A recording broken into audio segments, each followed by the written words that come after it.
जी जल्दी चलिए, देखिए आपके घर के बाहर एम्बुलेंस आई है। गायत्री भागती हुई दरवाजे पर आती है। तभी उसकी बहू चांदनी को एम्बुलेंस से बाहर लाया जाता है। हे भगवान, ये मेरी बहू को क्या हो गया? एक्सीडेंट हो गया माँ जी। अरे लेकिन ये कैसा एक्सीडेंट है? चोट तो कहीं नजर नहीं आ रही। अरे माँ जी, दिमाग में अंदरूनी चोट लगी है और ये अपनी याददाश्त खो बैठी है। हैं? मेरी बहू याददाश्त खो बैठी है, अब क्या होगा? आप फिक्र मत करिए, बस इनका अच्छे तरीके से ख्याल रखिए।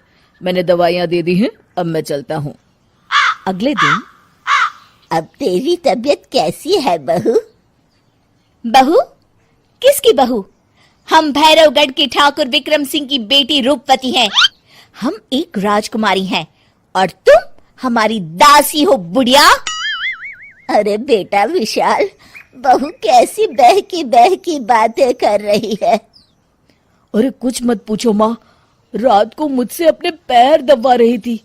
सर पर चोट लगने की वजह से इसका दिमाग पूरी तरह खराब हो गया है और ये अपने आप को राजकुमारी समझ रही है। तभी वहां चांदनी आ जाती है। तुम दोनों यहाँ क्या खुसुर फुसुर कर रहे हो? कहीं तुम दोनों मिलकर हमारे खिलाफ कोई षड्यंत्र तो नहीं रच रहे हो? हम तुम्हारा सर तलवार से उड़वा देंगे, समझे? अरे नहीं नहीं राजकुमारी जी, हम तो आपके सेवक हैं। भला हमारी इतनी हिम्मत? कहिए, आपने यहाँ हॉल में आने का कष्ट कैसे किया? हमें बहुत भूख लगी है। ए दासी, जल्दी से हमारे लिए भोजन का प्रबंध करो। आज हम शाही कबाब खाएंगे। विशाल अपनी माँ को चांदनी की बात मानने के लिए इशारा करता है। ठीक है राजकुमारी जी, मैं अभी आपके लिए भोजन लेकर आती हूँ। इस तरह विशाल और उसकी माँ ना चाहते हुए भी चांदनी की जी हजूरी में लगे रहते हैं। लाओ माँ, जल्दी से मेरा टिफिन दो, मुझे देर हो रही है। अरे ठहर जा, जरा दम तो लेने दे मुझे। सारे घर का काम मुझे अकेली को करना पड़ता है। तेरी बीवी तो राजकुमारी बनी बैठी है, सारा दिन हुक्म चलाती रहती है। अरे माँ, मेरा भी तो यही हाल है। फिलहाल तुम मेरा टिफिन दे दो, मैं चला। रुको, कहाँ जा रहे हो? अरे मर गया रे, ये कहाँ से आ धमकी? आज हमारा जुहू चौपाटी घूमने का मूड है और हमें अपने लिए नई साड़ियाँ भी खरीदनी है। चलो जल्दी से अपना वाहन निकालो और हमें ले चलो। अरे अब तो मैं गया काम से। अगर आज मैं वक्त पे ऑफिस नहीं पहुंचा तो मेरा बॉस मुझे नौकरी से निकाल देगा। मरता क्या न करता। आखिरकार विशाल चांदनी को घुमाने ले जाता है और चांदनी अपने लिए ढेर सारी शॉपिंग भी करती है। ए दासी, टीवी पर कपिल शर्मा के आने का समय हो गया है, जल्दी से टीवी शुरू करो। अरे वाह, कपिल शर्मा तुझे याद है, बाकी कुछ याद नहीं। बहू तू तो बड़ी चालू लगती है, अपने फायदे की हर चीज तुझे याद रहती है। मैं तो तेरी इस अजीब बीमारी से परेशान हो गई हूँ। अगले दिन, अरे डॉक्टर साहब, आप इतने दिन से मेरी बहू का इलाज कर रहे हैं, लेकिन उसकी बीमारी तो सुधरने के बजाय और बढ़ती जा रही है। अरे माँ जी, ये दिमागी बीमारी है। बेचारी की याददाश्त चली गई है, वापस आने में थोड़ा वक्त तो लगेगा ही ना। गायत्री डॉक्टर से बात कर ही रही होती है कि तभी उसकी पुरानी सहेली शीला वहां आ जाती है। शीला को देख अचानक डॉक्टर घबरा जाते हैं। अच्छा माँ जी, मुझे एक मरीज को अर्जेंट देखने जाना है, मैं चलता हूँ। ये कौन था?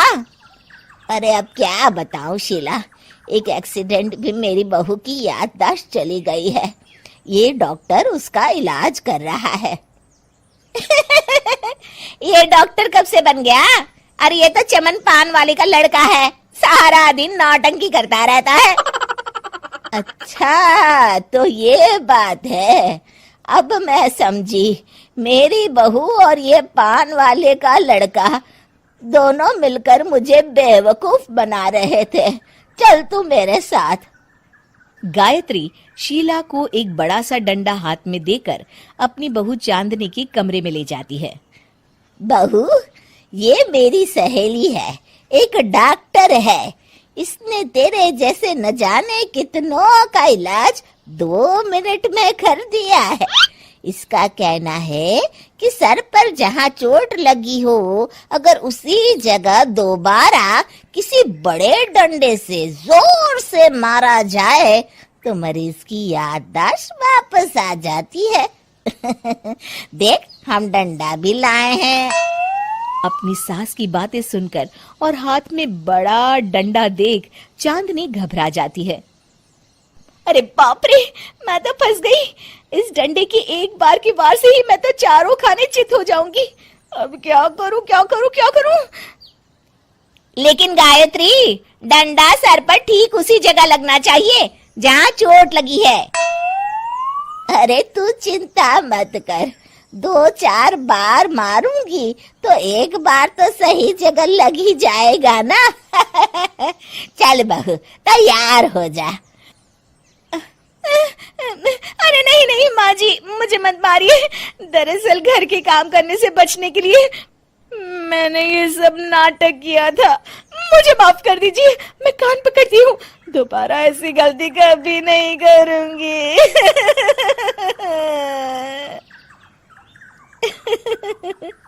क्यों दोस्तों, कहानी कैसी